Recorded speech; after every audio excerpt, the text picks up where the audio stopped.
ಎಲ್ರಿಗೂ ನಮಸ್ಕಾರ. ಇಂದು astro and life ಕೇರ್ಗೆ ಸ್ವಾಗತ. ಮುಳ್ಳನ್ನು ಮುಳ್ಳಿಂದ ತೆಗಿಬೇಕು ಅನ್ನೋ ಗಾದೆಯನ್ನು ಕೇಳಿದ್ದೇವೆ. ಅಂದರೆ ಚೂಪಾದ ವಸ್ತುವಿನಿಂದ ಏನಾದರೂ ತೊಂದರೆ ಆದಲ್ಲಿ ಆ ಚೂಪಾದ ವಸ್ತುವನ್ನು ಚೂಪಾದ ವಸ್ತುವಿಂದಲೇ ತೆಗಿಬೇಕು ಅಂತ. ಅದೇ ರೀತಿಯಲ್ಲಿ 6, 8, 12ನೇ ಮನೆಗಳು, ಇದನ್ನು ದುಸ್ಥಾನ ಅಥವಾ ಇದನ್ನು ಒಂದು ಸ್ವಲ್ಪ ನಕಾರಾತ್ಮಕವಾದಂಥ ಪ್ರಭಾವವನ್ನು ಬೀರುವಂತಹ ಮನೆಗಳು ಅಂತ ಹೇಳಲಾಗಿದೆ ಜ್ಯೋತಿಷ್ಯದಲ್ಲಿ. ಆದರೆ ವಾಸ್ತವದಲ್ಲಿ ಎಲ್ಲ ಮನೆಗಳಿಗೂ ತನ್ನದೇ ಆದಂತಹ ಸಕಾರಾತ್ಮಕ ಹಾಗೂ ನಕಾರಾತ್ಮಕ ಪ್ರಭಾವಗಳಿರುತ್ತವೆ.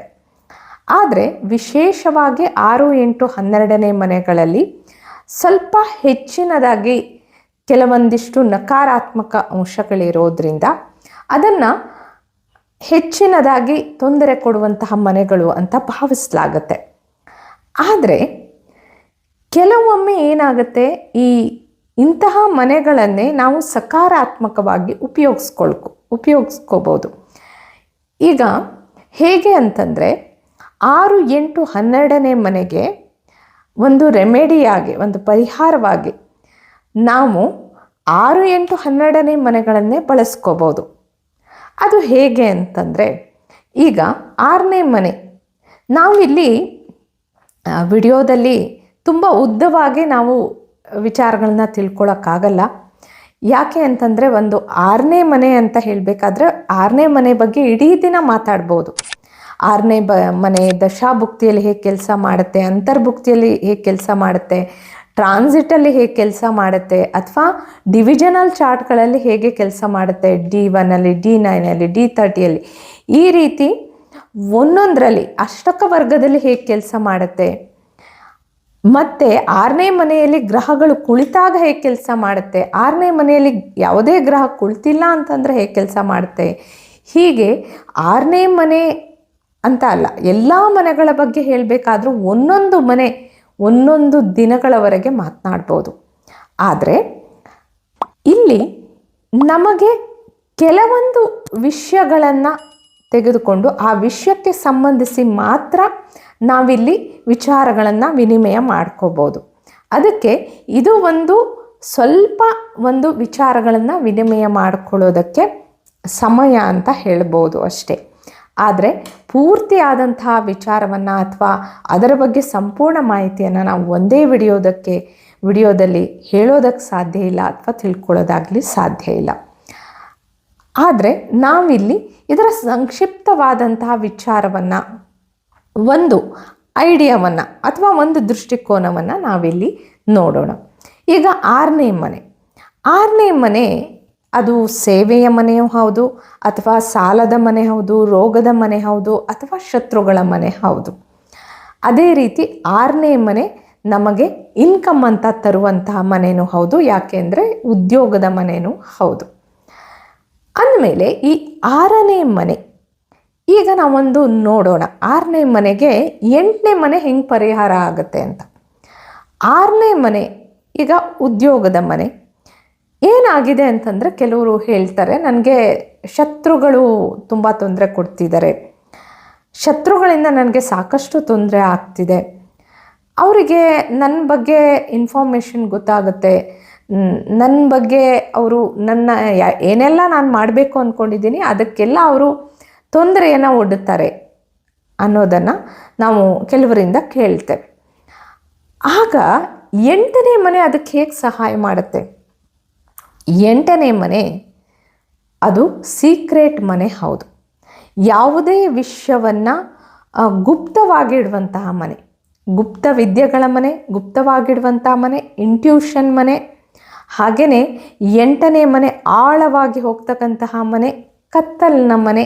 ಹಾಗೆಯೇ ಯಾವುದೋ ಒಂದು ಜೂಜು ಅಥವಾ ನನಗೆ ಏನಾದರೂ ಸ್ಟ್ರೆಸ್ ಬರ್ತಾ ಇದೆ, ಅಥವಾ ಯಾವುದೋ ಒಂದು ಚಿಂತೆ ಬರ್ತಾ ಇದೆ, ನನಗೆ ಅತ್ಯಧಿಕವಾಗಿ ನೋವಾಗ್ತಾ ಇದೆ, ಇದೆಲ್ಲವೂ 8ನೇ ಮನೆಯಿಂದ ನೋಡ್ತೇವೆ. ಅಥವಾ ನನಗೆ ಸಾಯಬೇಕು ಅಂತಕ್ಕಂಥ ವಿಚಾರಗಳೇ ಬರ್ತಿದೆ, ಇದೆಲ್ಲ 8ನೇ ಮನೆ. ಹಾಗಾದರೆ ಈ 6ನೇ ಮನೆಗೆ 8ನೇ ಮನೆ ಹೇಗೆ ಒಂದು ಪರಿಹಾರವಾಗುತ್ತೆ ಅಂದರೆ, 8ನೇ ಮನೆಯನ್ನು ನಾವು ತೆಗೆದುಕೊಂಡು ಬಂದಾಗ ಅಲ್ಲಿ ಅಂದರೆ ಎಲ್ಲ ವಿಚಾರಗಳನ್ನ ಕೆಲವರು ಶೇರ್ ಮಾಡ್ಕೊಳ್ತಾರೆ. ಅಥವಾ ನಾನು ಹಾಗೆ ಮಾಡ್ತೀನಿ, ನಾಳೆ ಹಾಗೆ ಮಾಡ್ತೀನಿ, ನಾನು ನಾಳೆ ಅಲ್ಲಿಗೆ ಹೋಗ್ತೀನಿ, ಅಥವಾ ಈ ದಿನ ಇಂಥಲ್ಲಿಂದ ಬರ್ತೀನಿ, ಅಥವಾ ನನ್ನ ಫ್ಯಾಮಿಲಿ ಹೀಗಿದೆ. ಈ ಥರ ಕೆಲವರು ಏನು ಮಾಡ್ತಾರೆ ಅಂತಂದರೆ ಅದನ್ನು ಪಬ್ಲಿಕ್ಕಲ್ಲಿ ತುಂಬ ತೋರಿಸ್ತಾರೆ. ಅಂದರೆ ಹೇಳ್ಕೊಳ್ತಕ್ಕಂಥದ್ದು, ತೋರಿಸ್ಕೊಳ್ತಕ್ಕಂಥದ್ದು. ಅಂದರೆ ವಿಚಾರಗಳನ್ನು ಹೇಳುವುದು ಬೇರೆ, ಅಥವಾ ನಮ್ಮ ಸಂತಸವನ್ನು ಹಂಚ್ಕೊಳ್ಳೋದು ಬೇರೆ, ಅಥವಾ ನಮಗೆ ಗೊತ್ತಿರ್ತಕ್ಕಂಥ ನಾಲೆಜನ್ನು ಶೇರ್ ಮಾಡೋದು ಬೇರೆ, ಅಥವಾ ನಮ್ಮಿಂದ ಈ ರೀತಿಯ ಹೆಲ್ಪ್ ಆಗಿದೆ ಅಂತ ಹೇಳ್ಕೊಳ್ತಕ್ಕಂಥದ್ದು ಬೇರೆ. ಆದರೆ ತನ್ನ ಇರುವಿಕೆಯನ್ನು, ತನ್ನ ಓಡಾಡುವಿಕೆಯನ್ನು, ತನ್ನ ಒಂದು ಪರ್ಸ್ನಲ್ ವಿಚಾರಗಳನ್ನು ಶೇರ್ ಮಾಡ್ಕೊಳ್ತಕ್ಕಂಥದ್ದು, ಅಥವಾ ಅದನ್ನು ಒಂದು ಪಬ್ಲಿಕ್ಕಾಗಿ ತೋರಿಸ್ಕೊಳ್ತಕ್ಕಂಥದ್ದು, ಅದರಿಂದ ಏನಾಗುತ್ತೆ ಅಂತಂದರೆ ಕೆಲವರಿಗೆ ಯಾರಿಗೆ ಇಷ್ಟ ಇಲ್ವೋ ಅವರಿಗೂ ನಮ್ಮ ಬಗ್ಗೆ ಸಾಕಷ್ಟು ವಿಚಾರಗಳನ್ನ ತಿಳ್ಕೊಳ್ಳೋದಕ್ಕೆ ಅವಕಾಶ ಮಾಡಿಕೊಟ್ಟಂತೆ ಆಗುತ್ತೆ. ಅದಕ್ಕೆ ಆಗ ಅಲ್ಲಿ 8ನೇ ಮನೆಯನ್ನು ತೆಗೆದುಕೊಂಡು ಬರಬೇಕು ಶತ್ರುಗಳು. ಅಂದರೆ ನಾವೇನನ್ನು ಮಾಡ್ತೀವಿ ಅಥವಾ ಮಾಡೋದಕ್ಕೆ ಹೊರಟಿದ್ದೀವಿ, ಮುಂದೆ ನಮ್ಮ ಪ್ಲ್ಯಾನ್ ಏನು, ಅಥವಾ ಆ ಪ್ಲ್ಯಾನನ್ನು ಹೇಗೆ ನಾನು ಇಂಪ್ಲಿಮೆಂಟ್ ಮಾಡ್ತೀನಿ, ಇದು ಯಾವೂ ಸಹಿತವಾಗಿ ಅಲ್ಲಿ ಇನ್ನೊಬ್ಬ ವ್ಯಕ್ತಿಗೆ ಗೊತ್ತಾಗಬಾರ್ದು ಆದಷ್ಟು. ಅದರಿಂದ ಏನಾಗುತ್ತೆ ಅಂತಂದರೆ ಈ ರೀತಿ ಶತ್ರುಗಳಿದ್ರೂ ಸಹಿತವಾಗಿ ಸ್ವಲ್ಪ ವಿಜಯ ಸಾಧಿಸೋದು ಸುಲಭ ಆಗುತ್ತೆ. ಇನ್ನು ಕಾಯಿಲೆ ಇದೆ, 6ನೇ ಮನೆ ಕಾಯಿಲೆ ಮನೆ. 8ನೇ ಮನೆ ಹೇಗೆ ತಗೊಂಡು ಬರೋದು? 6ನೇ ಮನೆ ಕಾಯಿಲೆ ಇದ್ದಾಗ 8ನೇ ಮನೆ ಇಂಟ್ಯೂಷನ್ ಮನೆಯೂ ಹೌದು, ಆಳವಾದಂಥ ಮನೆಯೂ ಹೌದು. ಸರಿಯಾದ ರೀತಿಯಲ್ಲಿ ಆಳವಾಗಿ ಅಭ್ಯಸಿಸಿ ಅಥವಾ ತನ್ನ ಒಂದು ಅಂತಃಪ್ರಜ್ಞೆಯನ್ನು ಉಪಯೋಗಿಸಿ ಏನು ಅದಕ್ಕೆ ಕಾರಣ, ಅದಕ್ಕೆ ಯಾವ ಥರ ಉಪಯೋಗಿಸಿದ್ರೆ ಏನು ಟ್ರೀಟ್ಮೆಂಟ್ ಕೊಟ್ಟರೆ ಗುಣ ಆಗುತ್ತೆ ಅಂತೆಲ್ಲ ಹೋಗ್ತಕ್ಕಂಥದ್ದು 8ನೇ ಮನೆ. ಅದಕ್ಕೆ ಈ ರೀತಿಯಾಗಿ ಅಲ್ಲಿ 6ನೇ ಮನೆಗೆ ನಾವು ಉಪಾಯವಾಗಿ ಪರಿಹಾರವಾಗಿ 8ನೇ ಮನೆ ಬಳಸ್ಕೋಬೋದು. ಇನ್ನು 8ನೇ ಮನೆಯಿಂದ ನಮಗೆ ಈಗ ಏನೋ ಟೆನ್ಷನ್ ಆಗಿಬಿಟ್ಟಿದೆ, ಸ್ಟ್ರೆಸ್ ಆಗಿಬಿಟ್ಟಿದೆ, ತುಂಬ ಬೇಜಾರಾಗಿಬಿಟ್ಟಿದೆ, ಒಂಟಿತನ ಅನಿಸ್ತಿದೆ, ಬೋರ್ ಆಗ್ತಿದೆ, ಇದೆಲ್ಲ 8ನೇ ಮನೆ. 8ನೇ ಮನೆ ಈ ರೀತಿ ಆ್ಯಕ್ಟಿವ್ ಆಗಿದೆ ಅಂತ ಅಂದ್ಕೊಳ್ಳೋಣ. ಆಗ 12ನೇ ಮನೆಯನ್ನು ಉಪಾಯವಾಗಿ ಪರಿಹಾರವಾಗಿ ಉಪಯೋಗಿಸ್ತಕ್ಕಂಥದ್ದು ಹೇಗೆ? 12ನೇ ಮನೆ ಸ್ಪಿರಿಚುವಾಲಿಟಿ, ಆಧ್ಯಾತ್ಮಿಕತೆ. 12ನೇ ಮನೆ ಏನು ಮಾಡೋದು? ಎಲ್ಲವನ್ನು ಬಿಡ್ತಕ್ಕಂಥದ್ದು, ತ್ಯಾಗ ಮಾಡ್ತಕ್ಕಂತಹ ಮನೆ. ಹಾಗೆಯೇ 12ನೇ ಮನೆ ಅಂತಂದಾಗ ಅದು ಮೆಡಿಟೇಷನ್ನ ಮನೆ ಮತ್ತು ಸೈಲೆನ್ಸಲ್ಲಿ ಹೋಗ್ತಕ್ಕಂತಹ ಮನೆ.